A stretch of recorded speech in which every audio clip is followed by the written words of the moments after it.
अध्याय 1 जीव जगत। जीव जगत का ऐसा निराला जीवों के विस्तृत प्रकारों की श्रृंखला विस्मयकारी है। असाधारण वास स्थान, चाहे वे ठंडे पर्वत, पर्णपाती वन, महासागर, अम्लवनीय मीठा जलीय झीलें और मरुस्थलीय अथवा गर्म झरनों में जिनमें जीव रहते हैं, वे हमें आश्चर्यचकित कर देते हैं।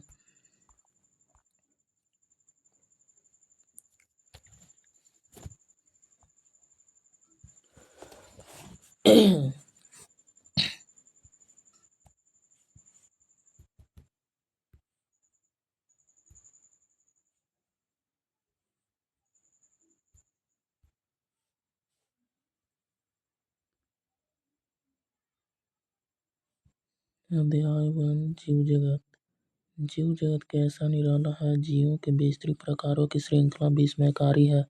असाधारण वास स्थान, चाहे वे ठंडे पर्वत, पर्णपाती वन, महासागर, अम्लवनीय मीठा जलीय झीलें, मरुस्थल अथवा गर्म झरनों जिनमें जीव रहते हैं, वे हमें आश्चर्यचकित कर देते हैं। सरपट दौड़ते घोड़े, प्रवासी पक्षियों, घाटियों में खिलते हुए फूल अथवा आक्रमणकारी शार्क की सुंदरता और विषमत तथा चमत्कारी का आह्वान करती है। परिस्थिति विरोध तथा समष्टि के सदस्यों तथा समष्टि और समुदाय में उपयोग अथवा यहाँ तक कि वे कोशिका में आणविक गतिविधि से पता चलता है। वास्तव में जीवन क्या है? इस प्रश्न में दो निर्दिष्ट प्रश्न आते हैं। पहला तकनीक है जो जीव तथा निर्जीव क्या है उसका उत्तर खोजने का प्रयत्न करता है, तथा दूसरा प्रश्न दार्शनिक है जो यह जानने का प्रयत्न करता है कि जीवन का उद्देश्य क्या है। वैज्ञानिक होने के नाते हम दूसरे प्रश्न का उत्तर देने का प्रयास नहीं करेंगे। हम इस विषय का चिंतन करेंगे कि जीव क्या है। जीव क्या है? जब हम जीवन की परिभाषित करने का प्रयत्न करते हैं, तब हम प्रायः जीवों की सुस्पष्ट अभिलक्षणों को देखते हैं।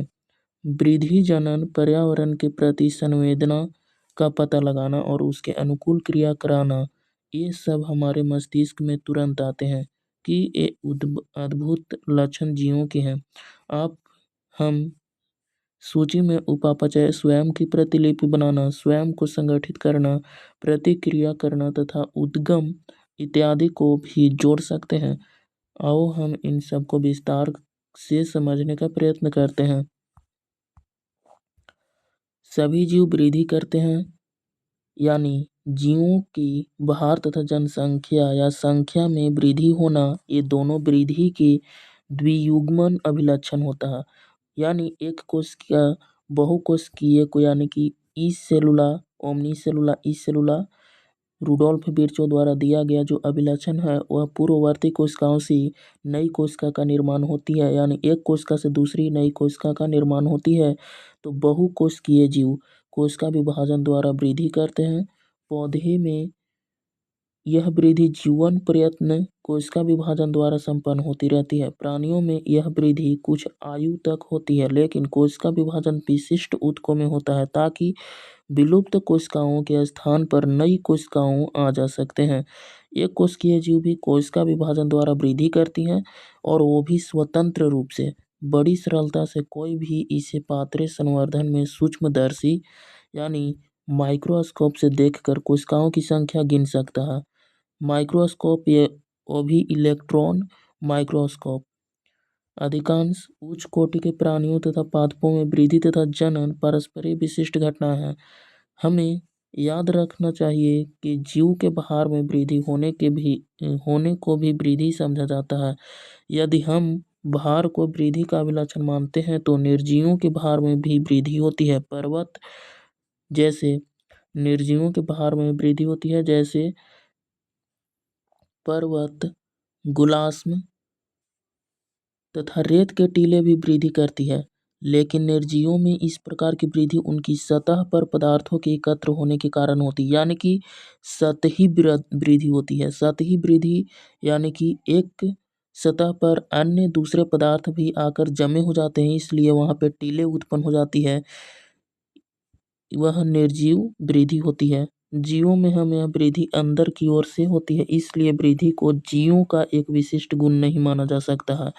यानी कि निर्जीव का भी और सजीव का भी वृद्धि है, यानी कि लंबाई में वृद्धि है, तो उसको सजीव का एक विशिष्ट लक्षण नहीं माना जा सकता है, क्योंकि वो निर्जीव में भी वृद्धि हो रहा है और एक सजीव में भी वृद्धि हो रहा है।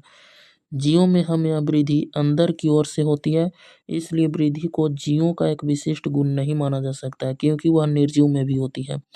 जीवों में हम यह लक्षण जिन परिस्थितियों की अभिलक्षण या परिलक्षित होता है, उनका विवेचना करके हम यह समझना चाहिए कि यह जीव तंत्र के लक्षण होते हैं। इस प्रकार जनन भी जीवों का अभिलक्षण है। वृद्धि के संदर्भ में इस तथ्य की व्याख्या हो जाती है, जैसे बहुकोशिका जीवों में जनन का अर्थ अपनी संतति उत्पन्न करना है, जिसके अभिलक्षण लगभग उसे अपने माता पिता से मिलती है। निर्दिष्ट या निर्विवाद रूप से हम यह लैंगिक जनन के विषय में चर्चा कर रहे हैं। जीव अलैंगिक जनन भी करते हैं, जैसे फंजाई यानी कवक लाखों अलैंगिक बीजाणुओं द्वारा गुणन करती है, सफलता से फैल जाती है। निम्न कोटि के जीवों जैसे ईस्ट तथा हाइड्रा में मुकुलन द्वारा जनन होता है। ईस्ट तथा हाइड्रा में किसके द्वारा जनन होता है? मुकुलन द्वारा जनन करता है, तथा यह कौन सा जनन है? अलैंगिक जनन होता है।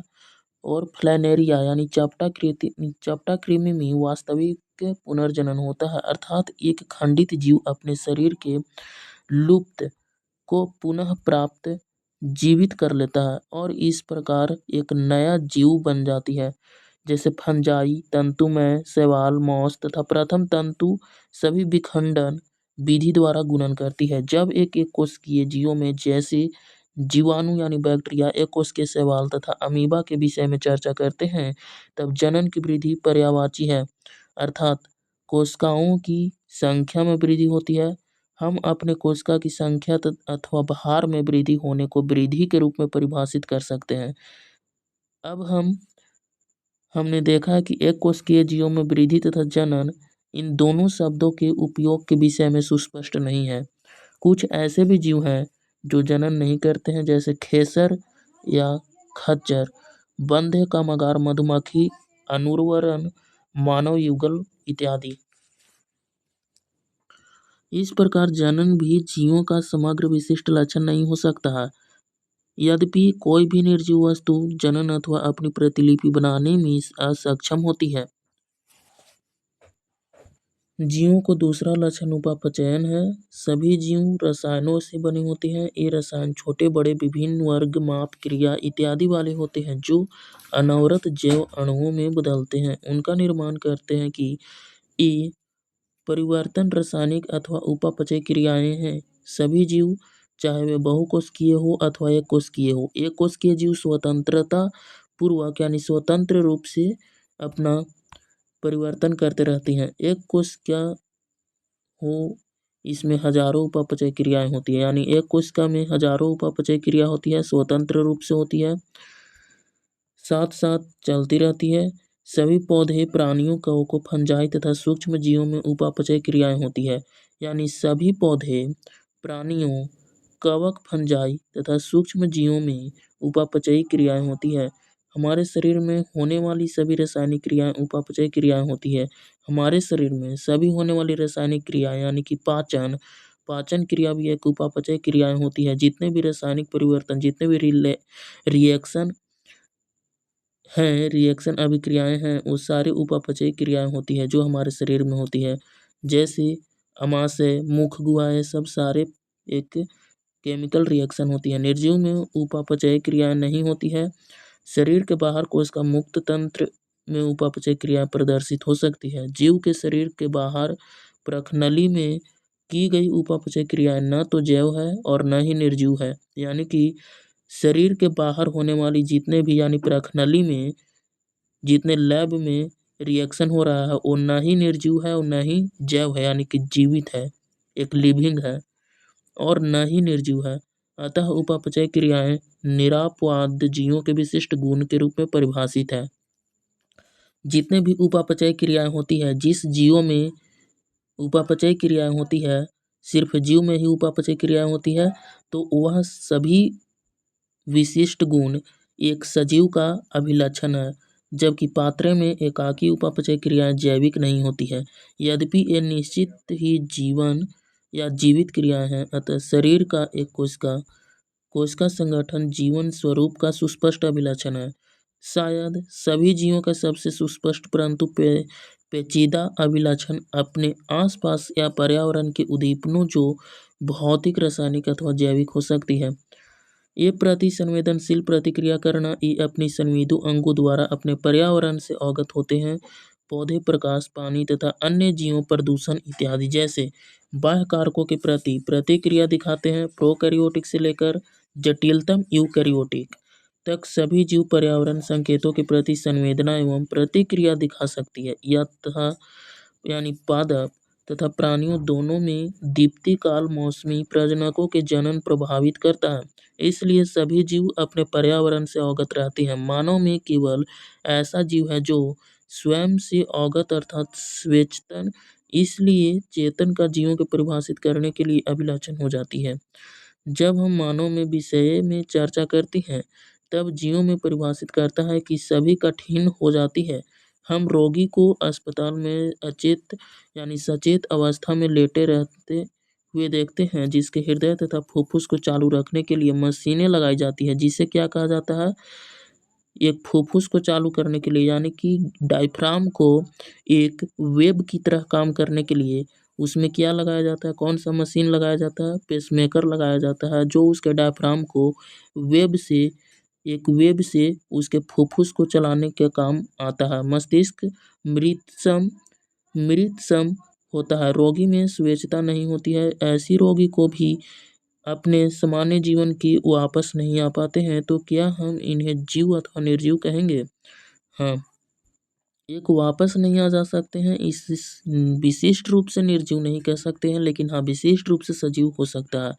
उच्च स्तरीय अध्ययन में जीव विज्ञान पृथ्वी का जैव विकास का कथा है। आपको पता लगेगा कि सभी जीव घटनाएं उसमें अंतर्निहित प्रतिक्रियाओं के कारण होती है। ऊतकों में अंतर्निहित प्रतिक्रियाओं के द्वारा होता है, जो गुण कोशिका में स्थित कारकों के कारण नहीं होती है, बल्कि घटक कोशिका की पारस्परिक प्रतिक्रिया के कारण। इस एक कोशिकीय यानी प्रकार कोशिका अंगकों के लक्षण अंगकों में स्थित आणविक घटक के कारण नहीं, बल्कि अंगकों में स्थित आणविक घटकों के आपस में क्रिया यानी आपस में रिएक्शन के कारण उच्च स्तरीय संगठन उद्गामी गुणधर्म इन प्रतिक्रियाओं के परिणाम स्वरूप होते हैं। यानी कि आपस में दो पदार्थ जब रिएक्शन करते हैं तो उसके परिणाम स्वरूप उद्गामी गुणधर्म इन प्रतिक्रियाओं के स्तर बाई स्तर एक कोशिका से दूसरे कोशिका में परिवर्तित होती रहती है ऊतकों में, और सभी स्तरों पर संगठनात्मक जटिलता का पदानुक्रम में यह अद्भुत घटना यथार्थ। हम यह कह सकते हैं कि जीव स्वप्रतिक्रिया विकासशील तथा स्वनियमनकारी पारस्परिक क्रियाशील तंत्र होती है। यानी जीवों में स्वप्रतिकृति विकासशील स्वप्रतिकृति कह सकते हैं। डीएनए से जो आरएनए बनता है, आरएनए से प्रोटीन बनता है, डीएनए से आरएनए क्या रेप्लिकेशन, आरएनए से प्रोटीन ट्रांसक्रिप्शन, और नहीं ट्रांसलेशन, आरएनए से प्रोटीन ट्रांसलेशन हो रहा है और डीएनए से आरएनए ट्रांसक्रिप्शन ट्रांसलेशन, और इसी में विकासशील अथवा एक स्वनियमनकारी पारस्परिक क्रिया तंत्र होती है, जो बाह्य उद्दीपन के प्रति अनुक्रिया की क्षमता रखते हैं। जीव विज्ञान पृथ्वी पर जीवन की कहानी है। वर्तमान, भूत एवं भविष्य में सभी जीव एक दूसरे के सर्वनिर्दिष्ट अनुवांशिक पदार्थ को साझेदारी द्वारा संबद्ध है। यानी डीएनए से आरएनए ट्रांसक्रिप्शन यानी प्रतिकृति, आरएनए से प्रोटीन ट्रांसलेशन, परंतु यह पदार्थ सबसे विविध अंशों में होता है। सबसे विविध अंशों में एक लिमिटेड संख्या में होती है।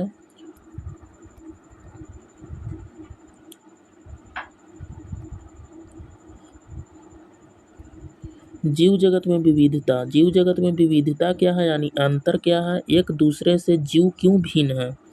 ये सारे लिविंग है तो सारे लिविंग हैं तो एक दूसरे से क्यों भिन्न होते हैं, भिन्न होते हैं तो उनमें क्या विविधता पाया जाता है, क्या अलग तरह के उसमें अंग होते हैं, क्या उनमें जीन होते हैं, कौन से जीव होते हैं, तो यदि आप अपने आसपास देखें तो आप जीवों की बहुत सी किस्में देखेंगे। किस्में गमले में उगने वाले पौधे, कीट, पक्षी, पालतू अथवा अन्य प्राणी और पौधों हो सकती है। यानी सजीव में आ सकते हैं जो विविधता उत्पन्न करती है। गमले में उगने वाली पौधे, कीट, पक्षी, पालतू अथवा अन्य प्राणी और पौधों हो सकती है। बहुत से ऐसे जीव भी हो सकते हैं जिन्हें आप आंखों की सहायता से नहीं देख सकते हैं, जैसे वायरस, बैक्टीरिया। ये सब भी जीव है, ये सभी वृद्धि करते हैं, प्रजनन करते हैं, रेप्लिकेशन करते हैं, यानी प्रतिकृति बनाता है अपना। जो वायरस विशिष्टता रूप से यानी कोशिका का एक अपवाद भी है। वायरस और वायरोइड एक कोशिका का अपवाद है, लेकिन ये सब वृद्धि करता है, इसलिए इसे भी एक लिविंग के रूप में जोड़ा जा सकता है। तो ये भी हमारे आंखों से, नग्न आंखों द्वारा नहीं देख सकते हैं, इसे सिर्फ इलेक्ट्रॉन माइक्रोस्कोप द्वारा ही देखा जा सकता है। यदि आप अपने अवलोकन के क्षेत्र में बढ़ाते हैं तो आपको विविधता की एक बहुत बड़ी श्रृंखला दिखाई पड़ेगी। स्पष्टतः यदि आप किसी सघन वन में जाएं तो आपको जीवों में बहुत बड़ी संख्या तथा उनकी कई किस्में दिखाई पड़ेगी। वन में जीवों की कई किस्में, कई विशिष्टता या कई जनसंख्या वाली किस्में भी मिलती है, जो प्रत्येक प्रकार के पौधे, जंतु अथवा जीवों में आप देखेंगे कि किसी एक जाति यानी स्पीसीज का प्रतीक होता है, किसी एक स्पीसीज का ही प्रतीक होता है।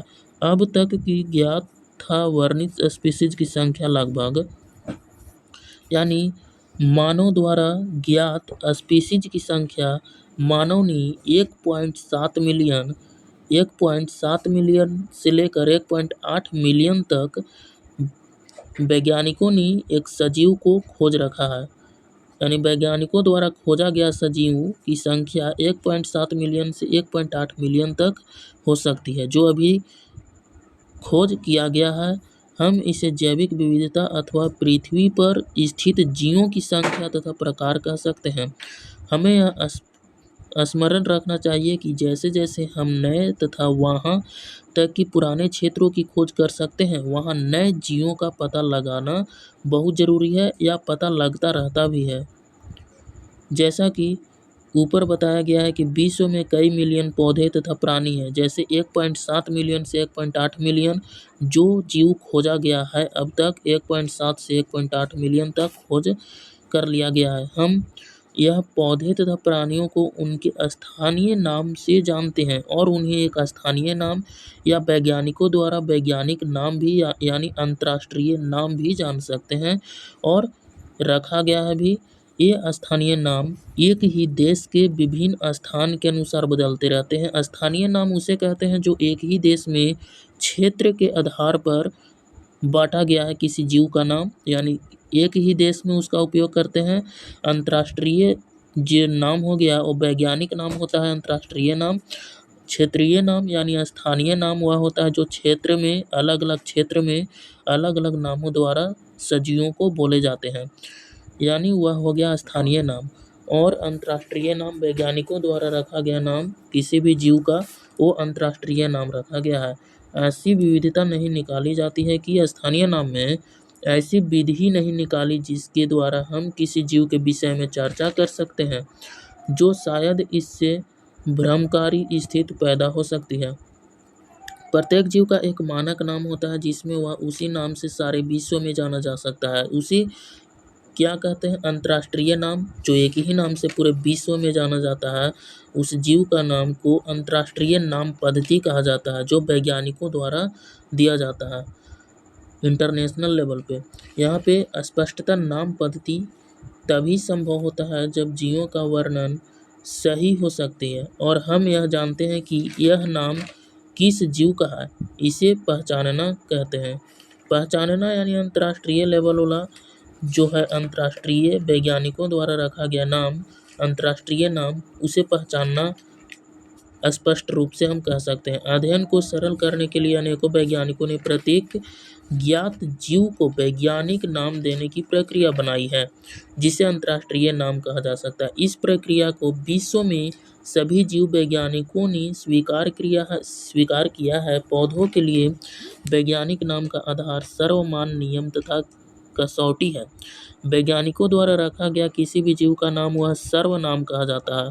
सर्वमान्य यानी कि यहाँ पे पूरे विश्व में उस नाम का मान्य है, पूरे विश्व में उस नाम से जाना जा सकता है, जो स्थानीय नामों में पता नहीं चलता है, जिनको international code of botanical nomenclature यानी ICBN भी कहा जाता है। ICBN एक संगठन है, international code of botanical nomenclature एक ICBN संगठन है, इसने दिया गया है, ICBN में दिया गया है। आप पूछ सकते हैं कि प्राणियों का नामकरण कैसे किया जाता है। प्राणी वर्ग की विधियों द्वारा international code of zoological nomenclature यानी जूलॉजी में जो जंतु विज्ञान है और एक पादप विज्ञान है, पादप विज्ञान वाला संगठन ICBN, पादप विज्ञान का संगठन जो इंटरनेशनल लेवल पर वैज्ञानिकों द्वारा खोजा गया जितने भी पादपों का नाम वो सब international code of botanical nomenclature एक संगठन है उसके द्वारा दिया जाता है। एक जूलॉजिकल यानी कि जितने भी जंतु विज्ञान का नामकरण दिया जाता है वैज्ञानिकों द्वारा, international code of zoological nomenclature इस सब में आ जाती है। जो संगठन है दो, एक पादप एक जीव जगत का दो वर्गीकरण इसके आधार पर किया जाता है कि प्रत्येक जीव एक ही नाम से रहे। किसी भी जीव के वर्णन की विश्व में किसी भी भाग में लोग ही नाम बता सके, यानी कि एक ही नाम द्वारा लोग उस जीव का पहचान कर सके। वे यह भी सुनिश्चित करते हैं कि एक ही नाम किसी दूसरे ज्ञात जीव का न हो और एक ही नाम दूसरे जीव का न हो, यह वैज्ञानिक के नाम में आ जा सकता है। जीव विज्ञानी ज्ञात जीव के वैज्ञानिक नाम देने के लिए सार्वजनिक मान्य नियमों का पालन करते हैं। प्रत्येक नाम के दो घटक होते हैं, जैसे वंश नाम तथा जाति संकेत पद। दो नाम होते हैं, एक वंश नाम एक जाति संकेतक यानी वंश और जाति। पहले वंश नाम आता है, दूसरा संकेत यानी जाति संकेत पद होता है। पहला नाम वंश होता है, दूसरा नाम जाति होता है। इस प्रणाली में किसमें दो नाम से दो घटक होते हैं उसे द्विपद नाम पद्धति कहा जाता है, जो कैरोलस लिनियस द्वारा दिया गया। द्विपद नामकरण पद्धति कैरोलस लिनियस द्वारा दिया गया था, जो पहला नाम वंश होता है और दूसरा नाम जाति होता है। इस नामकरण प्रणाली में कैरोलस लिनियस ने समझाया यानी सुझाव दिया था। इसका उपयोग सारे विश्व के जीव विज्ञानी करते हैं। दो शब्दों वाली नामकरण प्रणाली बहुत सुविधाजनक वाली प्रणाली है, यानी द्विजगत प्रणाली बहुत सुविधाजनक वाली प्रणाली है। जैसे जीव जगत, मानो जीव जगत किसी जीव का नाम है जीव जगत, तो जीव हो गया वंश, जगत हो गया जाति। तो पहला नाम होता है वंश, दूसरा नाम होता है जाति, जो द्विनाम पद्धति कहा जाता है। द्विनाम पद्धति जीव वंश और जाति में बटा हुआ है, जो कैरोलस लिनियस द्वारा दिया गया था। और आपको आम के उदाहरण द्वारा वैज्ञानिकों नाम से इस विधि में सुझाया यानी समझाया जाता है कि आम का वैज्ञानिक नाम मैंजीफेरा इंडिका है। तो मैंजीफेरा यहाँ पे वंश, इंडिका यहाँ पे जाति, जो कैरोलस लिनियस द्वारा दिया गया द्विनाम पद्धति। तब आप यह देख सकते हैं कि यह नाम कैसे द्विपद है। इस नाम में मैंजीफेरा वंश नाम हो गया, जबकि इंडिका एक विशिष्ट स्पीसीज यानी जाति अथवा जाति संकेत पद है। नाम पद्धति के अन्य सार्वजनिक नियम निम्नलिखित है, और नाम पद्धति का एक विशिष्ट नियम है, उसको हम निम्नलिखित कारकों से जानेंगे, यानी कि नीचे वाले कारकों से जानेंगे। जैविक नाम प्रायः लैटिन भाषा में होता है, तिरछे अक्षरों में लिखे जाते हैं, यानी लैटिन नाम वैज्ञानिकों द्वारा लिखा गया लैटिन नाम तिरछे होता है, यानी तिरछे अक्षरों द्वारा लिखा जाता है। और वो भी इंग्लिश में कैपिटल लेटर होता है। इनका उद्भव चाहे कहीं से भी हुआ हो, उन्हें लैटिनीकरण अथवा इन्हें लैटिन भाषा का व्युत्पन्न समझा जाता है, और वह किसी भी देश से हो उसे लैटिनीकरण भाषा यानी लैटिनीकरण लिटरेचर कहा जाता है। लैटिनीकरण लिटरेचर वह होता है जो वैज्ञानिकों द्वारा किसी भी जीव का नाम रखा गया हो, वह लैटिनीकरण लिटरेचर में लिखा जाता है। यह जैविक नाम में पहला शब्द वंश नाम होता है, जबकि दूसरा शब्द जाति संकेत पद होता है। पहला नाम वंश, दूसरा नाम जाति होती है। जैविक नाम को हम जब हाथ से लिखते हैं तब दोनों शब्दों को अलग अलग रेखांकित अथवा छपाई में तिरछा लिखना चाहिए, और जैविक नाम को जब भी लिखना चाहिए उस वक्त उस नाम को रेखांकित कर लेना चाहिए। जैसे मैंजीफेरा इंडिका है तो वह उसे तिरछे लाइनों में लिखना चाहिए और रेखांकित करना चाहिए। मैंजीफेरा इंडिका को रेखांकित करके लिखना चाहिए, जो एक वैज्ञानिक नाम है। जितने भी वैज्ञानिक नाम आते हैं उसे रेखांकित अथवा छपाई में तिरछा लिखना चाहिए, तिरछे शब्दों में लिखना चाहिए और उसे रेखांकित करना चाहिए। यह रेखांकन उनके लैटिन उद्भव को दिखाता है, यानी दर्शाता है। रेखांकित करने का मतलब रेखांकन किसी भी जीव के नामकरण, जैविक नामकरण में रेखांकित करना उसके जीव के लैटिन उद्भव को दर्शाता है, यानी एक वैज्ञानिक शब्दों को दर्शाता है। पहला अक्षर जो वंश नाम को बताता है वह बड़े अक्षरों में होना चाहिए। वंश नाम का पहला जो लेटर होता है उसे कैपिटल लेटर में लिखना चाहिए, जो वंश नाम होता है। जाति संकेत पद में छोटा अक्षर होना चाहिए, और वहीं पे वंश के बाद जो दूसरा नाम का जो दूसरा शब्द होता है नाम का, उसे छोटे से अक्षरों में लिखना चाहिए, यानी स्मॉल लेटर में लिखना चाहिए, जो वंश नाम होता है। वंश नाम हमेशा स्मॉल लेटर, जाति, वंश और जाति, तो जाति हो गया दूसरा शब्द, यानी दूसरा शब्द को हमेशा स्मॉल लेटर और वंश को हमेशा कैपिटल लेटर में लिखना चाहिए। इसी वैज्ञानिक नामकरण का एक अभिलक्षण है। इसकी व्याख्या कर सकते हैं। जाति संकेत पद के बाद अर्थात जैविक नाम के अंत में लेखक का नाम देखते हैं। जाति संकेत पद के बाद अर्थात जैविक नाम के अंत में लेखक का नाम लिखते हैं और इसे संक्षेप में लिखा जाता है। उदाहरण मैंजीफेरा इंडिका लीन, मैंजीफेरा इंडिका लीन। लीन यानी वैज्ञानिक का नाम लीन है, जो कैरोलस लीनियस ने दिया था। वह अपने नाम में जितने भी वैज्ञानिक नामकरण किया जाता है, मैंजीफेरा इंडिका लीन यानी कि मैंजीफेरा इंडिका। आम का वैज्ञानिक नाम मैंजीफेरा इंडिका, तो आम को वैज्ञानिक नामकरण कैरोलस लीनियस द्वारा दिया गया था, इसलिए वह अपने वैज्ञानिक नाम के लास्ट में अपने नाम को जोड़ दिए थे, जो कैरोलस लीनियस नाम था। उन लास्ट में लीन लिख दिया गया था, जो मैंजीफेरा इंडिका लीन यानी अपने नाम के अनुसार उस पौधे का नामकरण दिए थे। सबसे पहले स्पीसीज का वर्णन लीनियस ने किया था। सबसे पहले स्पीसीज का वर्णन किसने किया था? कैरोलस लीनियस ने किया था।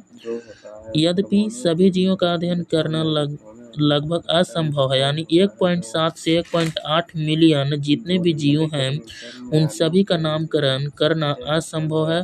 इसलिए ऐसी युक्ति बनाने की आवश्यकता है जो इसे संभव कर सके, यानी उन सभी का एक अंतर्राष्ट्रीय नामकरण दिया जाए, जैविक नामकरण दिया जाए। इसके एक संगठन की बहुत अनिवार्य रूप से वर्गीकरण किया जाने लगा, और इस प्रकार से इस प्रक्रिया को वर्गीकरण कहते हैं। और अन्य संगठनों द्वारा जो IGCM, IGBN या IGZN, जो international code of botanical nomenclature, international code of botanical nomenclature या international code of zoological nomenclature द्वारा वर्गीकरण किया गया अन्य जीवों का नामकरण। वहीं पे वर्गीकरण वह प्रक्रिया है जिसमें कुछ सरलता से दृश्य गुणों के आधार पर सुविधाजनक वर्ग के वर्गीकृत किया जा सके।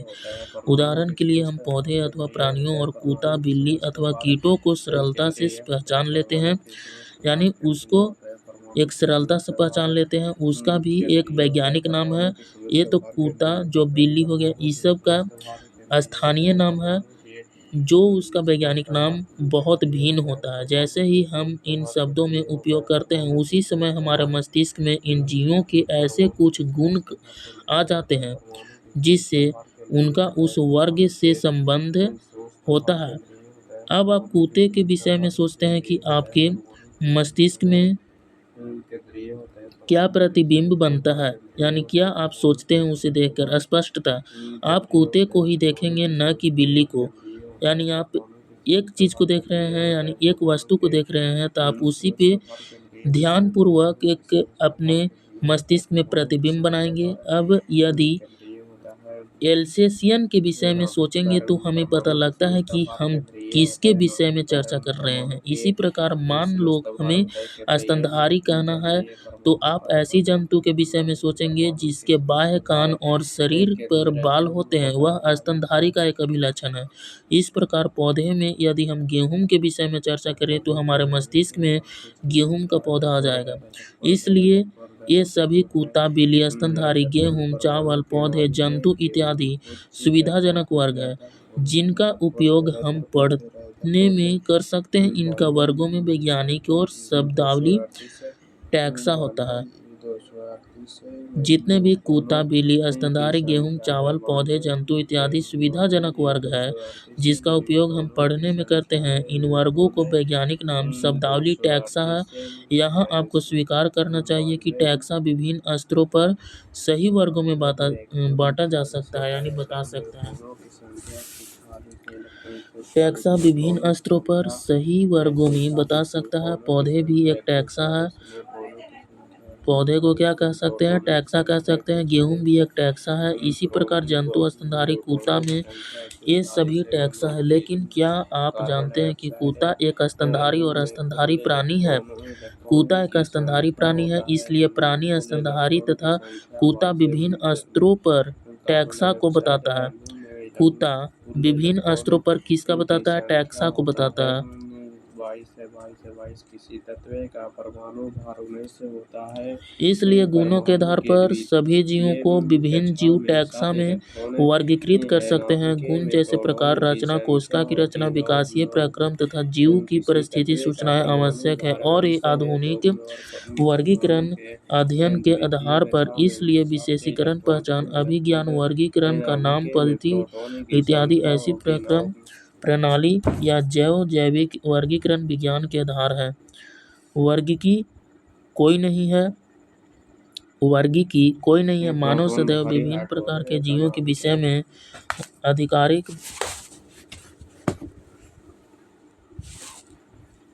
आधिकारिक जानने का प्रयत्न करता रहता है, विशेष रूप से उनके विषय में जो उनके लिए अधिक उपयोगी थे। आदि मानव को अपनी मूलभूत आवश्यकताओं जैसे भोजन, कपड़े तथा आश्रय के लिए नए नए स्रोत खोजने पड़ते थे। इसलिए विभिन्न जीवों के वर्गीकरण का आधार उपयोग पर आधारित होती है, यानी उसके उपयोगिता के आधार पर वर्गीकृत किया जा सकता है। काफी समय से मानव विभिन्न प्रकार के जीवों के विषय में जानने और उनकी विविधता सहित उनके संबंध में रुचि लेता रहा है। अध्ययन ही इस शाखा का वर्गीकरण पद्धति यानी सिस्टमैटिक्स कह सकते हैं। यानी वर्गीकरण पद्धति सिस्टमैटिक्स होती है। जो सिस्टमैटिक्स एक शब्द लैटिन शब्द होता है। सिस्टमैटिक्स शब्द एक लैटिन शब्द है जिसे सिस्टेमा कहा जाता है। सिस्टमैटिक शब्द को सिस्टेमा यानी वर्गीकरण पद्धति है, उसे सिस्टमैटिक्स कहते हैं। और सिस्टमैटिक शब्द लैटिन शब्द है जिसका वैज्ञानिक नाम यहाँ पे दिया गया है। सिस्टमैटिक्स को सिस्टेमा के नाम से भी जाना जा सकता है। सिस्टेमा से आया है। सिस्टेमेटिक शब्द पहले किससे आया है? सिस्टेमा से आया है, जिसका अर्थ है जीवों की नियमित व्यवस्था। लिनियस ने अपनी पब्लिकेशन यानी एक लिटरेचर के द्वारा टाइटल सिस्टेमा नेचर चुना है। और एक पब्लिकेशन यानी जब भी लिख रहे थे कैरोलस लिनियस तो सिस्टमैटिक शब्द का सिस्टेमा से लिया गया है। वह सिस्टेमा एक लैटिन यानी टाइटल के रूप में जोड़ा गया है जिसे सिस्टेमा नेचर चुना। वर्गीकरण पद्धति में पहचान, नाम, पद्धति का वर्गीकरण को शामिल करके इसके क्षेत्र को बढ़ा दिया गया है। वर्गीकरण पद्धति में जीवों के विकासीय संबंध का भी अध्ययन या ध्यान रखा गया है। वर्गीकरण पद्धति में जीवों के विकासीय संबंध का भी ध्यान रखा गया है।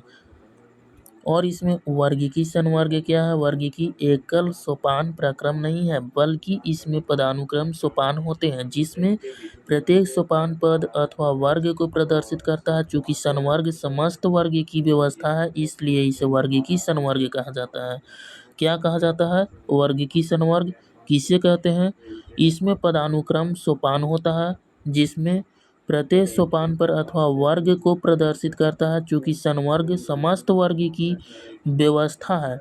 संवर्ग समस्त वर्ग की व्यवस्था है, इसलिए इसे वर्गीकी संवर्ग कहा जाता है। यानी सिस्टमेटिक जिसे सिस्टेमा से लिया गया है उसे सिस्टमेटिक्स कैसे कह सकते हैं? जो संवर्ग समस्त वर्ग की व्यवस्था से लिया गया उसे वर्गीकी संवर्ग कहते हैं, और तभी सारे संवर्ग मिलकर वर्गीकी पदानुक्रम बनाते हैं। प्रत्येक संवर्ग वर्गीकरण की एक इकाई को प्रदर्शित करता है। वास्तव में हम यह कह सकते हैं कि एक पद को दिखाता है, और इसे प्रायः वर्णक यानी टैक्सोन कहते हैं। टैक्सोन वास्तव में यह एक पद को दिखाता है जिसे टैक्सोन यानी वर्गक कहते हैं। एक यानी सिंगल वर्णक को वर्गक कहा जाता है जो टैक्सोन कहते हैं। वर्गीकी संवर्ग तथा पदानुक्रम का वर्णन एक उदाहरण द्वारा कर सकते हैं, जैसे कीट जीवों के एक ही वर्ग को दिखाता है।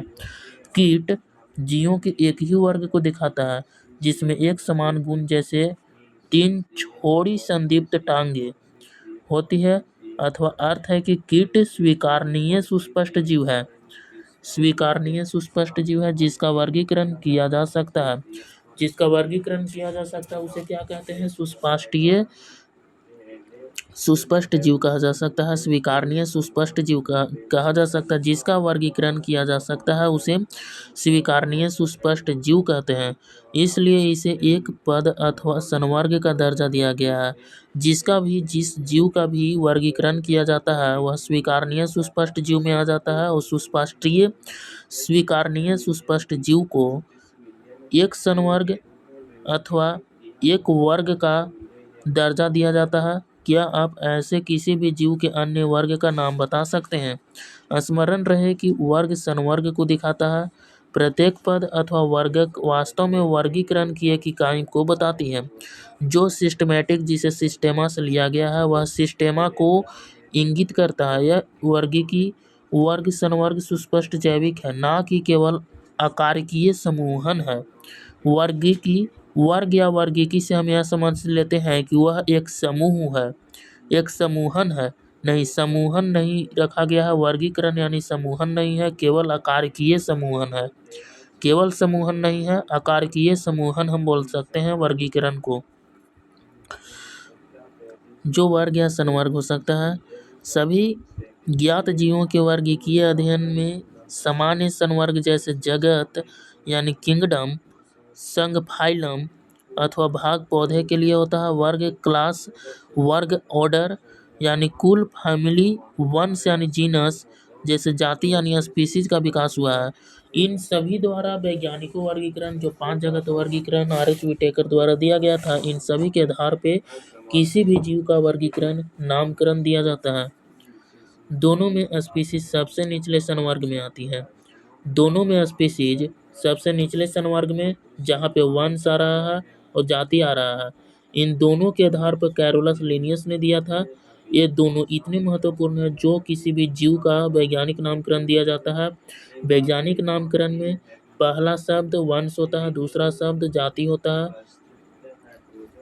और पहला शब्द जो होता है उसे कैपिटल लेटर में, जिसे वंश को कैपिटल लेटर, जाति को स्मॉल लेटर में लिखा जाता है, जो एक लैटिन भाषा में लिखा जाता है। लैटिन भाषा चिन्हने का जो वैज्ञानिक नामकरण को लिखने का जो तरीका है उसे रेखांकित करके लिखा जाता है, और तिरछे अक्षरों यानी तिरछे राइटिंगों में लिखा जाता है। स्पीसीज सबसे निचले संवर्ग में आती है। अब आप यह प्रश्न पूछ सकते हैं कि किसी जीव के विभिन्न संवर्गों में कैसे रखते हैं। इसके लिए मूलभूत आवश्यकताएं हैं जो व्यष्टि यानी किसी व्यष्टि मतलब एक जीव ले लेते हैं, यहाँ पे उसके वर्ग के गुणों का ज्ञान रखता है।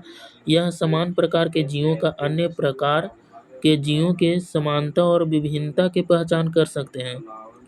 किसी भी जीव को लेते हैं वहाँ पे उसके समानता और उसके विभिन्नता या विविधता के बारे में जानते हैं। स्पीसीज यानी जाति, दूसरा शब्द जाति होता है, पहला शब्द वंश होता है किसी जीव का नाम। तो पहला नामकरण में पहला शब्द वंश, दूसरे नामकरण में दूसरा शब्द जाति होता है।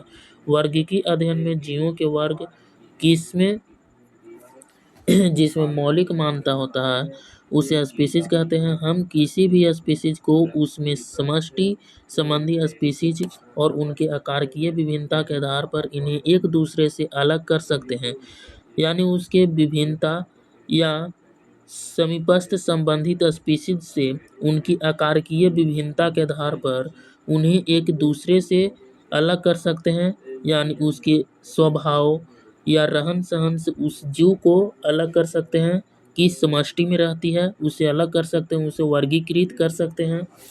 जैसे मैंजीफेरा इंडिका आम का वैज्ञानिक नाम है, जिसमें मैंजीफेरा वंश हो गया, इंडिका यहाँ पे जाति हो जाती है, और लीनियस यानी लीन, मैंजीफेरा इंडिका लीन रखा गया है, कैरोलस लीनियस के नाम पे रखा गया है लीन। सोलेनेमा ट्यूरोसोम जो आलू का वैज्ञानिक नाम है, सोलेनेमा ट्यूरोसोम यहाँ पे जाति हो जाएगा, सोलेनम यहाँ पे वंश हो जाएगी। तो सोलेनम ट्यूरोसोम मतलब यहाँ हो जाती है वंश और जाति। आलू का वैज्ञानिक नाम सोलेनम ट्यूरोसोम तथा पेंथ्रालियो शेर का नाम है, शेर का वैज्ञानिक नाम पेंथ्रालियो, जो पेंथ्रा यहाँ पे वंश हो जाती है और लियो यहाँ पे जाति हो जाती है। शेर का वैज्ञानिक नाम पेंथ्रालियो है, पेंथ्रा शब्द जाति होता है, लियो शब्द वंश होता है। इसके उदाहरण लेते हैं कि उन सभी तीनों नामों के इंडिका, ट्यूबिरोसम तथा लियो जाति संकेत पद है, जबकि पहले शब्द मैंजीफेरा सोलेनम तथा पेंथ्रा वंश के नाम है। वंश का नाम 3 है, जो मैंजीफेरा इंडिका में मैंजीफेरा वंश हो जाती है, सोलेनम ट्यूरोसोम में सोलेनम हो जाती है वंश, पेंथ्रा लियो में पेंथ्रा हो जाती है वंश। इसका उदाहरण तीनों नामों में इंडिका, ट्यूरोसोम तथा लियो जाति संकेत पद होता है। जाति संकेत पद होता है इंडिका, ट्यूरोसोम और लियो। इन 3 शब्द है जो जाति शब्द में आ जाती है, जबकि पहले शब्द मैंजीफेरा सोलेनम पेंथ्रा वंश के नाम आ जाते हैं, और यह टैक्सा अथवा संवर्ग का भी निरूपण करती है। किसी भी जीव का वैज्ञानिक नामकरण में पहला शब्द टैक्सा शब्द को संवर्ग करती है, यानी टैक्सा होता है पहला शब्द, नामकरण का पहला शब्द टैक्सा होता है, और वह वंश का भी संरूपण यानी निरूपित कर सकते हैं। टैक्सा शब्द वंश का शब्द होता है, जो वंश को टैक्सा भी कह सकते हैं, टैक्सा को वंश भी कह सकते हैं। जो वैज्ञानिक नामकरण में पहला शब्द वंश होता है, मैंजीफेरा सोलेनम पेंथ्रा वंश के नाम है, यह टैक्सा अथवा संवर्ग का भी एक निरूपण करते हैं। प्रत्येक वंश में एक अथवा एक से अधिक जाति संकेतक पद ही हो सकते हैं, जो विभिन्न जीवों जिनमें आकारकीय गुण समान हो सकती है इसको दिखाते हैं। उदाहरण ले लेते हैं। पेंथ्रा में एक अन्य जाति संकेतक पद होता है जिसमें टिग्रिस कहते हैं। पेंथ्रा में एक अन्य जाति संकेत पद है जिसे क्या कह सकते हैं, टिग्रिस कहते हैं। सोलेनम वंश में नाइग्रिम मेलांजेना भी आते हैं। सोलेनम किसका, आलू का। सोलेनम वैज्ञानिक नाम है आलू का, जिसमें वंश में नाइग्रिम मेलांजेना भी आते हैं, यानी सोलेनम को नाइग्रिम भी कह सकते हैं और सोलेनम को मेलांजेना भी कह सकते हैं। मानव की जाति सेपियंस होता है, मानव का जाति सेपियंस होता है, जो होमोसेपियंस, होमो यहाँ पे वंश है और होमो वंश होता है और सेपियंस यहाँ पे जाति होती है, अतः इसलिए मानव का वैज्ञानिक नाम होमोसेपियंस हो जाती है। होमो यानी शब्द का पहला लेटर, वंश शब्द का दूसरा लेटर, यहाँ पे आ जाती है जाति। वैज्ञानिक नामकरण में वंश, जीनस, वंश यानी वंश को ही जीनस कहा जाता है। वंश से संबंधित स्पीशीज का एक वर्ग आता है जिसमें स्पीशीज के गुण अन्य वंश में स्थित स्पीशीज की तुलना में सामना होता है या समान होती है। क्या कह रहा है, वंश में संबंधित स्पीशीज का एक वर्ग आता है जिसमें स्पीशीज के गुण अन्य वंश में स्थित स्पीशीज की तुलना में समान होते हैं। हम कह सकते हैं कि वंश समीपस्थ संबंधित स्पीशीज का एक समूह है। उदाहरणार्थ आलू, टमाटर तथा बैगन, ये दोनों अलग अलग स्पीशीज है लेकिन ये सभी सोलेनम वंश में आती है। शेर पेंथ्रा लियो होता है, पेंथ्रा वंश है, लियो जाति है। चीता पेंथ्रा पारडस होता है, पेंथर यहाँ पे वंश, पारडस यहाँ पे जाति आ जाती है, तथा Panthera tigris, Panthera pardus, Panthera tigris यहाँ पे शेर का वैज्ञानिक नाम है, जिसमें बहुत से गुण हैं, वे पैंथेरा वंश में आते हैं। पैंथेरा वंश में आती है कौन? पैंथर। जो वंश आती है टिग्रिस यहाँ पे जाती है। यह वंश दूसरे वंश फेलिस जिसमें बिल्ली आती है इससे भिन्न है। फेलिस से भिन्न होता है कौन? शेर का वैज्ञानिक नाम है पैंथेरा टिग्रिस। इसके यानी नामकरण के आधार पर उन दोनों को विविधता यानी वर्गीकृत कर सकते हैं। अलग अलग नामकरणों द्वारा उसे वर्गीकृत कर सकते हैं। कुल क्या है? अगला संवर्ग कुल है, जिसमें वंश जाति जगत संघ वर्ग गण कुल वंश जाति। जगत संघ वर्ग गण कुल वंश जाति 7 वर्गों में नामकरण दिया गया है। जगत संघ वर्ग गण कुल वंश जाति। लास्ट वाला जाति और वंश, ये दो मुख्य वैज्ञानिक वर्गीकरण में भूमिका निभाते हैं, क्योंकि कोई भी वैज्ञानिक नामकरण के पहला जो शब्द होता है उसे वंश कहा जाता है, दूसरा शब्द जाति कहते हैं। संबंधित वंश आते हैं। वंश स्पीशीज की तुलना में कम समानता प्रदर्शित करती है। वंश जाति की तुलना में कम समानता प्रदर्शित करती है, वहीं पे जाति ज़्यादा समानता परिवर्तन कर लेता है, जिसे वर्गीकरण के आधार पर पौधों के कायिक तथा जनन गुण है। उदाहरणार्थ, पौधों के 3 विभिन्न वंश सोलेनम, पिटूनिया तथा धतूरा को सोलेनेसी कुल में रखते हैं। सोलेनेसी कुल में किन किन पौधों को रखा जाता है? तो यहाँ पे विभिन्न वंश सोलेनम हो जाता है, जो आलू का वैज्ञानिक नाम सोलेनम है। पिटूनिया तथा धतूरा को सोलेनम वन कुल में रखा गया है।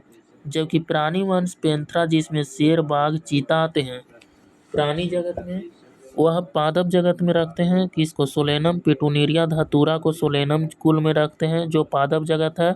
वहीं पे जंतु जगत में, जबकि प्राणी वंश पैंथेरा इत्यादि शेर, बाघ, चीता आते हैं, इसको फेलिस, बिल्ली का वैज्ञानिक नाम फेलिस, इसके साथ फेलिडी कुल में रख जाते हैं।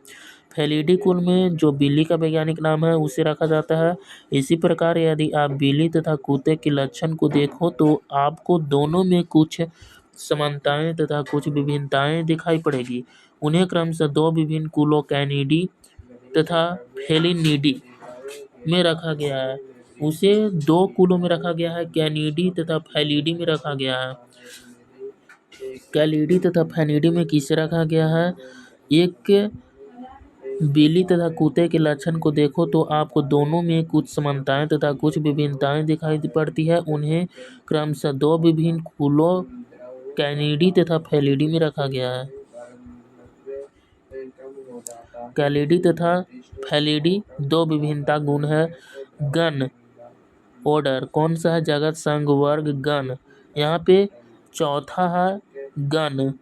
गण के आधार पर रखा गया है। आपने पहले देखा होगा कि संवर्ग जैसे स्पीशीज वंश तथा कुल समान तीनों लक्षणों पर आधारित होता है।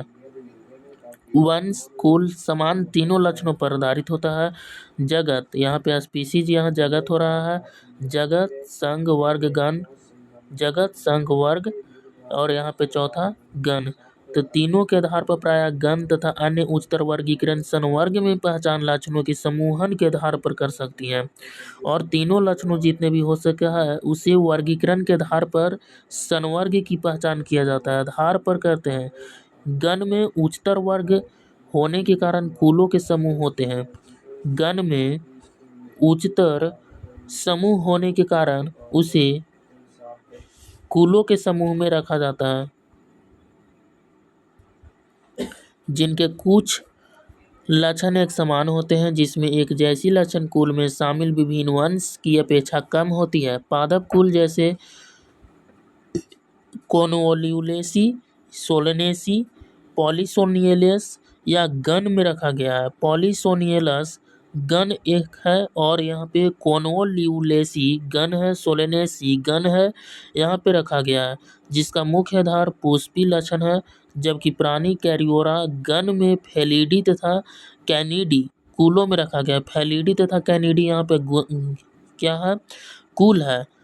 कैनिडी फेलिडी कुल है, और इसमें रखा गया है यानी कुल में रखा गया है।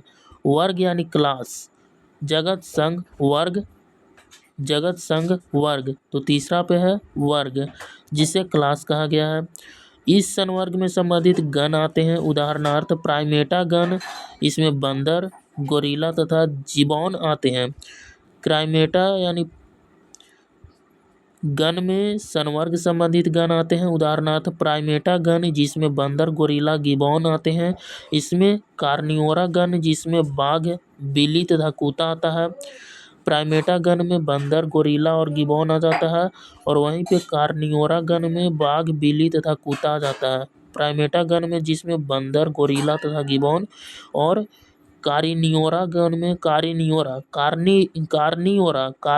गण में बिल्ली कुत्ता आ जाता है, बाघ, बिल्ली, कुत्ता आता है कार्निवोरा गण में। और यहाँ पे प्राइमेटा गण में बंदर, गोरिल्ला और गिबॉन आता है, कार्निवोरा गण में बाघ, बिल्ली, कुत्ता आता है और इसे मैमेलिया वर्ग में रखा गया है। बाघ, बिल्ली और कुत्ता को मैमेलिया गण में रखा गया है, मैमेलिया वर्गों में रखा गया है। यहाँ पे गण हो जाएगा, कौन हो जाएगा, कैर्निवोरा और प्राइमेटा। कैर्निवोरा और प्राइमेटा दो गण है और ये दोनों गणों को मैमेलिया वर्ग में रखा जाता है। अतिरिक्त मैमेलिया वर्ग में अन्य गण भी आते हैं और मैमेलिया वर्ग में सिर्फ दो ही गण नहीं, अन्य दो और भी गणें आ जाती हैं मैमेलिया वर्ग में स्पीसीज के आधार पर।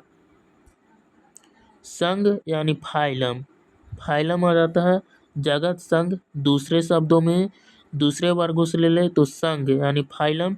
वर्ग जिसमें जंतु जैसा मछली, उभयचर, सरीसृप, पक्षी तथा स्तनधारी आते हैं।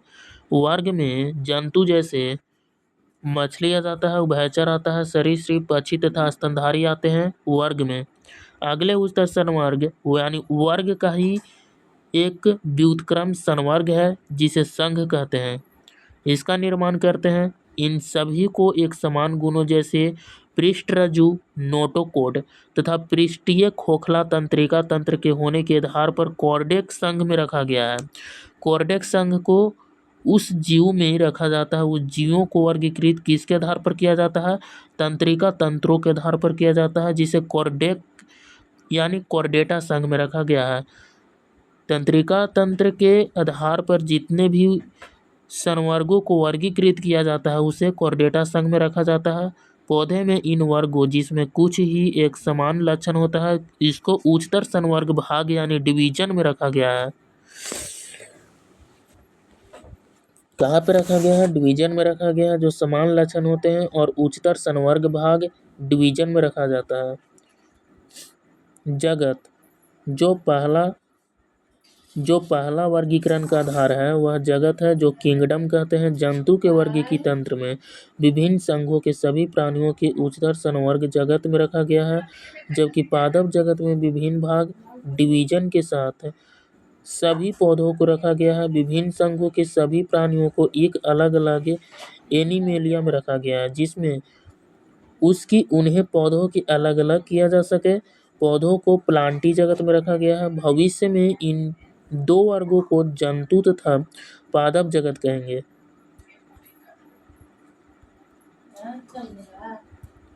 इनमें स्पीशीज से लेकर जगत तथा विभिन्न वर्गीकी संवर्ग में आरोही क्रम में दिखाया जाता है। आरोही क्रम में दिखाया जाता है किसे, स्पीशीज से लेकर जगत एक विभिन्न वर्गीकी संवर्ग को आरोही क्रम में दिखाया गया है। ये संवर्ग यद्यपि वर्गीकी वैज्ञानिकों ने इस पदानुक्रम में उपसंघ यानी कि उपसंवर्ग भी बताई गई है, जिसमें विभिन्न टैक्सा का उचित वैज्ञानिक स्थान देने में सुविधा होती है। टैक्सा शब्द में टैक्सा मैमेलिया वर्ग गण कुल वंश जाति में टैक्सा का उचित वैज्ञानिक स्थान देने में सुविधा होती है। जैसे पदानुक्रम को देखते हैं, क्या आप इस व्यवस्था के आधार का स्मरण कर सकते हैं। उदाहरण के लिए जैसे जैसे हम स्पीशीज जगत की ओर ऊपर आते हैं वैसे ही समान गुणों में कमी आती है। सबसे नीचे जो टैक्सा होती है उसको होगा, उसके सदस्यों में सबसे अधिक समान गुण होंगे। जैसे जैसे उच्चतर संवर्ग की ओर आते जाती है उसी स्तर पर अन्य टैक्सा के संबंध में निर्धारण करने की अधिक कठिन हो जाती है। इसलिए वर्गीकरण की समस्या और भी जटिल हो जाती है।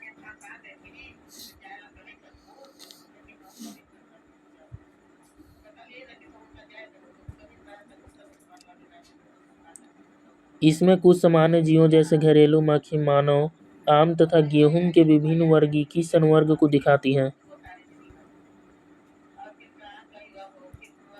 वर्गीकरण वर्ग सहित कुछ जीव होती हैं और यहाँ पे सामान्य नाम मानव, गाय, भैंस आ जाती है, मानव, मधुमक्खी या आम, गेहूं आ जाती है। तो आम का फर्स्ट, आम में होमोसेपियंस वैज्ञानिक नाम है। नहीं, आम का मैंजीफेरा इंडिका, मानव का वैज्ञानिक नाम होमोसेपियंस, वंश होमो है, कुल होमिनिडी है, गण प्राइमेटा है, वर्ग मैमेलिया है, संघ कॉर्डेटा होता है। यानी मानव का वैज्ञानिक नाम होमोसेपियंस होती है। यहाँ पे होमोसेपियंस में वंश होमो आ जाता है, होमोसेपियंस में कुल होमिनिडी आ जाती है। यानी मानव होमिनिडी कुल का सदस्य है। मानव किस कुल का सदस्य है? होमिनिडी कुल का सदस्य है। मानव प्राइमेट गण है। मानव किस गण का उदाहरण है? प्राइमेटा गण का उदाहरण है। मानव किस वर्ग में आता है? मैमेलिया वर्ग में आता है। मानव मैमेलिया वर्ग में आता है। मानव किस संघ में आता है? तो कॉर्डेटा संघ में आ जाती है। मानव किस संघ में आता है? कॉर्डेटा संघ में आ जाती है। घरेलू मक्खी, अगला घरेलू मक्खी। घरेलू मक्खी का उदाहरण देखते हैं तो मस्का डोमेस्टिका, इसका जैविक नामकरण यानी वैज्ञानिक नामकरण मस्का डोमेस्टिका। जो मस्का हो जाता है वह वंश का नाम होता है और डोमेस्टिका यहाँ पे जाति का नाम आता है। तो वंश मस्का हो जाता है। कुल म्यूसिडी कुल का होता है। मस्का डोमेस्टिका यानी मधुमक्खी, मस्का डोमेस्टिका मधुमक्खी का यानी घरेलू मक्खी। घरेलू मक्खी का उदाहरण होता है मस्का डोमेस्टिका। यहाँ पे कुल म्यूसिडी कुल का होता है। घरेलू मक्खी म्यूसिडी कुल का होता है। गण डिप्टेरा गण का होता है। घरेलू मक्खी किस गण का होता है? डिप्टेरा गण का होता है। घरेलू मक्खी इंसेक्टा वर्ग का होता है। इंसेक्टा वर्ग का सदस्य हो जाता है। घरेलू मक्खी इंसेक्टा वर्ग का सदस्य होता है। घरेलू मक्खी किस संघ का होता है? ऑर्थोपोडा संघ का उदाहरण है घरेलू मक्खी। घरेलू मक्खी ऑर्थोपोडा संघ का उदाहरण है।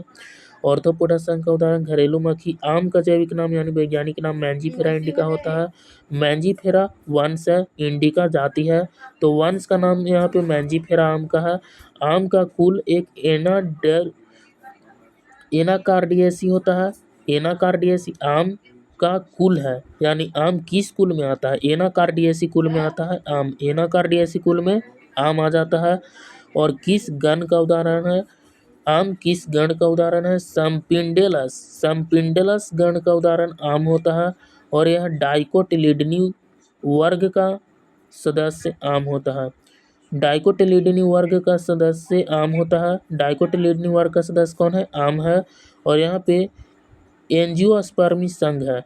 आम का कौन संघ है? एंजियोस्पर्मी संघ है। आम एंजियोस्पर्मी संघ है। आम किस संघ में आता है? एंजियोस्पर्मी संघ में आता है। ठीक है, एंजियोस्पर्मी संघ में कौन आ जाता है? आम आ जाता है। गेहूं ट्रिटिकम यानी स्ट्रीटिवम। गेहूं का वैज्ञानिक नाम ट्रिटिकम एस्टिवम होता है। गेहूं का वैज्ञानिक नाम ट्रिटिकम एस्टिवम होता है। जो ट्रिटिकम वंश होता है, एस्टिवम जाति हो जाती है। ट्रिटिकम यहाँ पे वंश है, पोएसी यहाँ पे कुल है, पोएलस यहाँ पे वर्ग है, मोनोकोटिलिडनी यहाँ पे वर्ग है, एंजियोस्पर्मी यहाँ पे क्या है? संघ है। एंजियोस्पर्मी संघ का उदाहरण गेहूं होता है। एंजियोस्पर्मी संघ का उदाहरण कौन है? गेहूं है, जिसका वैज्ञानिक नाम ट्रिटिकम एस्टिवम है। ट्रिटिकम यहाँ पे वंश है, एस्टिवम यहाँ पे जाति है। वर्गीकी सहायता साधन क्या है? वर्गीकी सहायता साधन जीवों की पहचान के लिए एक गहन तथा आधुनिक उपकरणों से संबंधित प्रयोगशाला है। प्रयोगशाला यानी कि एक लैब है तथा प्रयोगशाला के बाहर के पर्यावरण के अध्ययन की आवश्यकता होती है। पौधों तथा प्राणियों की वास्तविक नमूने एकत्र करने आवश्यक होते हैं। ये वर्गीकी अध्ययन के मुख्य स्रोत होता है। वर्गीकी अध्ययन का एक मुख्य स्रोत वर्गीकरण प्राणियों के वास्तविक नमूने या एकत्र करने आवश्यक होते हैं। ये वर्गीकीय अध्ययन के मुख्य स्रोत होता है, यानी कि वर्गीकरण करना है तो उसका एकत्र करने या उसका गुण को एकत्र करना अति आवश्यक होता है।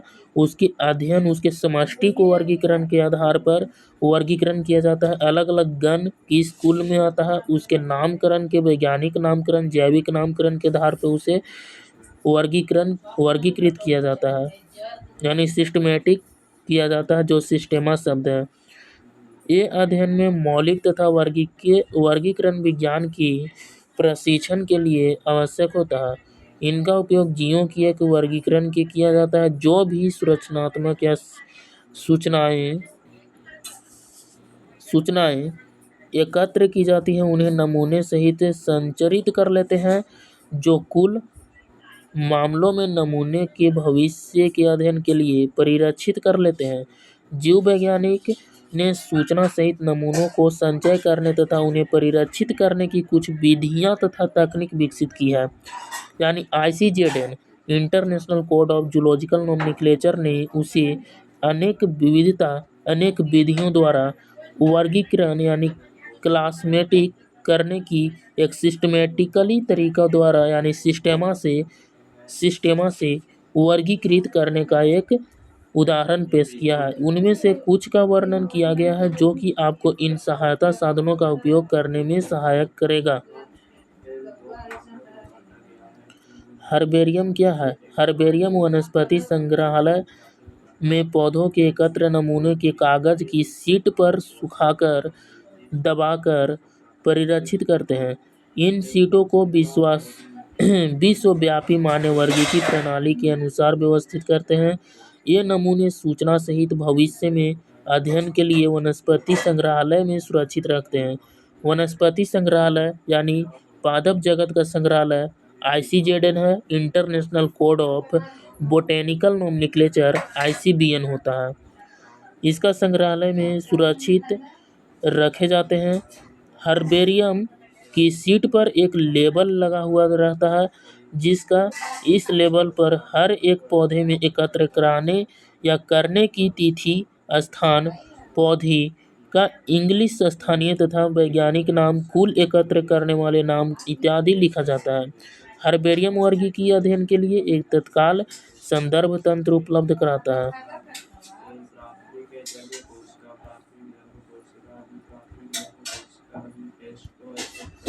वनस्पति उद्यान जिसे बोटेनिकल गार्डन कहते हैं, बोटेनिकल गार्डन यानी उसे कहा जाता है। ICBN को international code of botanical nomenclature को वनस्पति उद्यान कहा जाता है। इन विशिष्ट उद्यानों के संदर्भ में उदाहरणों के लिए जीवित पौधों का संग्रहण होता है। इन उद्यानों में पौधे के स्पीशीज का पहचान के लिए उगाया जाता है और प्रत्येक पौधे का एक लेबल लगाया जाता है, जिस पर वनस्पति वैज्ञानिक नाम तथा उनके कुल का नाम लिखा गया है। प्रसिद्ध बोटेनिकल गार्डन क्यू इंग्लैंड में रखा गया है। इसका संगठन इंग्लैंड में है, जिसका बोटेनिकल गार्डन क्यू होता है। Indian botanical garden Howrah Bharat में रखा गया है। Indian botanical garden Howrah Bharat में है तथा national botanical research institute Lucknow Bharat में है। National botanical research institute Lucknow Bharat में रखा गया है। इसका संगठन संग्रहालय यानी म्यूजियम कहाँ है? वनस्पति संग्रहालय प्राय शैक्षणिक संस्थान जैसे विद्यालय तथा कॉलेजों में स्थापित किए जाते हैं। संग्रहालय में अध्ययन के लिए परिरक्षित पौधों तथा प्राणियों के नमूने आते हैं। नमूने परिरक्षित घोल में डालकर जारों में रखे जाते हैं। पौधे तथा प्राणियों में नमूने को सुखाकर परिरक्षित करते हैं। कीटों को एकत्र मारने के बाद कीटों को डिब्बों में पिन लगाकर रखते हैं। बड़े प्राणी जैसे पक्षी तथा स्तनधारियों में प्रायः भरकर परिरक्षित करते हैं। संग्रहालय में प्रायः प्राणियों के कंकाल भी रखे जाते हैं। प्राणी उपवन अथवा चिड़ियाघर यानी जूलॉजिकल पार्क क्या है? इन उपवनों में अधिकांशतः वन्य आवासीय जीवित प्राणी रखे जाते हैं, जिनमें हमें वन्य जीवों की मान्य यानी वन्य जीवों की मानव की देखरेख में आहार, प्रकृति तथा व्यवहार को सीखने का अवसर प्राप्त होता है। जितने भी जूलॉजिकल पार्क होता है उसमें जितने जीवों को रखा जाता है वह जीवों को इस आधार पर रखा जाता है चूँकि मानव की देख-रेख में आहार, प्रकृति तथा व्यवहार को सीखने का अवसर प्राप्त होता है। जहाँ तक संभव होता है प्राणी उपवनों में विभिन्न प्राणी उपलब्ध कराए जाते हैं। यानी उपवनों में यानी कि जितने भी फॉरेस्ट्री है वो सबों में जीवों को उपलब्ध कराने का ज़्यादातर प्रयास किए जाते हैं। चिड़ियाघर यानी जूलॉजिकल पार्क में सभी प्राणियों को उनके प्राकृतिक आवासों वाली परिस्थितियों में रखने का प्रयास किया जाता है। इन उद्यानों को प्रायः चिड़ियाघर कहते हैं। इसे देखने के लिए बहुत से लोग तथा बच्चे आते हैं। कुंजी अथवा चाबी क्या है? यह एक अन्य साधन सामग्री है जिसका प्रयोग समानताओं तथा असमानताओं पर आधारित होकर पौधे तथा प्राणियों की पहचान में किया जाता है। यह कुंजी विपर्यासी लक्षणों जो प्रायः जोड़ों युग्मों उन्हें युग्मित करते हैं इसके आधार पर होती है। कुंजी दो विपरीत विकल्पों को चुनने में दिखती है जो परिणाम स्वरूप एक को मान्यता तथा दूसरे को असामान्यता प्राप्त होती है। कुंजी में प्रत्येक कथन मार्गदर्शन का कार्य करता है। पहचानने के लिए प्रत्येक वर्ग की संवर्ग जैसे कुल, वंश, जाति के लिए अलग अलग वर्ग की कुंजी आवश्यकता होती है। जैसे वर्ग की कुंजी यहाँ पे जगत, संघ, वर्ग, गण, कुल, वंश, जाति होती है।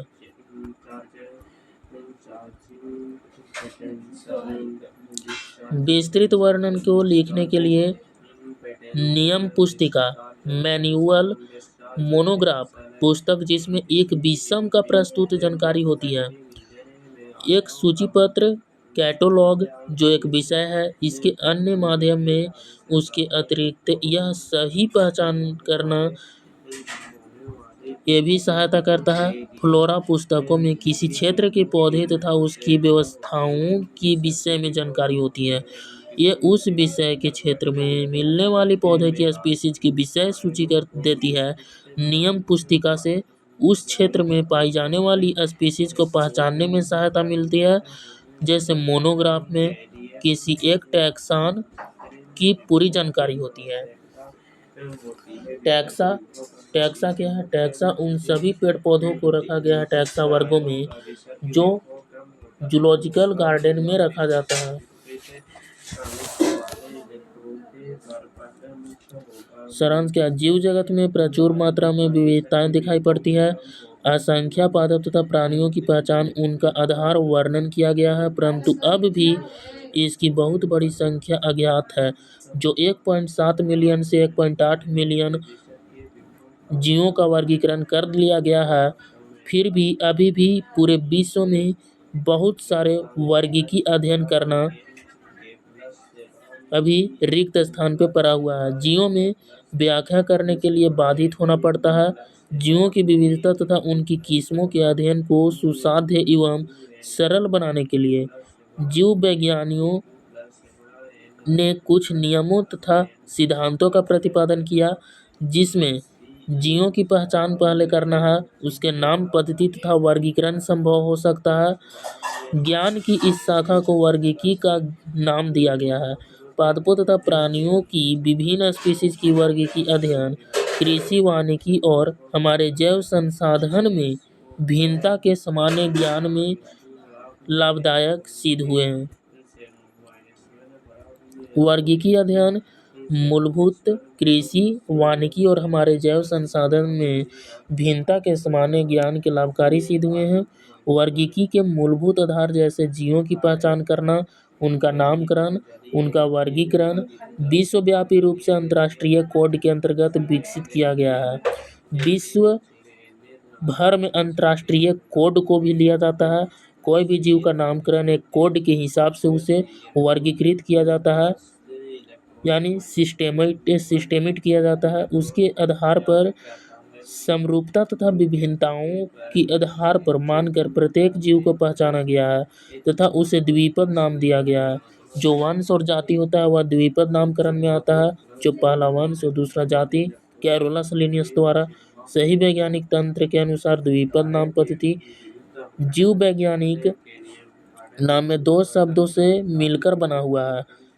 जीव वैज्ञानिक भी दो शब्दों से मिलकर बना हुआ है, जहाँ पे जीव वंश होता है, वैज्ञानिक उसका जाति होता है। जीव वर्गीकरण तंत्र में अपने स्थान को प्रदर्शित करता है। बहुत से वर्ग पद होते हैं जिन्हें प्रायः वर्गीकी संवर्ग अथवा टैक्सा कहते हैं। यह सभी वर्गीकी वर्गीकरण पदानुक्रम है। क्या टैक्सा क्या है? बहुत से वर्ग या पद होते हैं जिन्हें प्रायः वर्गीकी संवर्ग अथवा टैक्सा कहते हैं। वर्गीकी संवर्ग को ही टैक्सा कहा जाता है। यह सभी वर्ग वर्गीकी पदानुक्रम बनाते हैं। वर्गीकी विदों ने जीव की पहचान, नामकरण तथा वर्गीकरण को सुगम बनाने के लिए विभिन्न वर्गीकी साधन सामग्री विकसित की है। ये अध्ययन वास्तविक नमूनों पर नए किए जाते हैं कि जिन्हें विभिन्न क्षेत्रों में एकत्रित किया जाना है। उन्हें herbarium, museum, botanical garden, zoological park में संदर्भ के लिए परिरक्षित किया जाता है। हर्बेरियम तथा म्यूजियम में नमूने की एकत्रित करने का परिरक्षित रखने के लिए विशिष्ट तकनीक की आवश्यकता होती है, जिन्हें वनस्पतिक उद्यान तथा चिड़ियाघर में पौधे तथा प्राणियों के जीवित नमूने होते हैं। वर्गीकी वेदों ने वर्गीकी अध्ययन तथा सूचनाओं के प्रसारित करने के लिए मैनुअल तथा मोनोग्राफों के तैयार किया लक्षणों के आधार पर वर्गीकी कुंजों के जीवों की पहचान सहायता सिद्ध हुई है।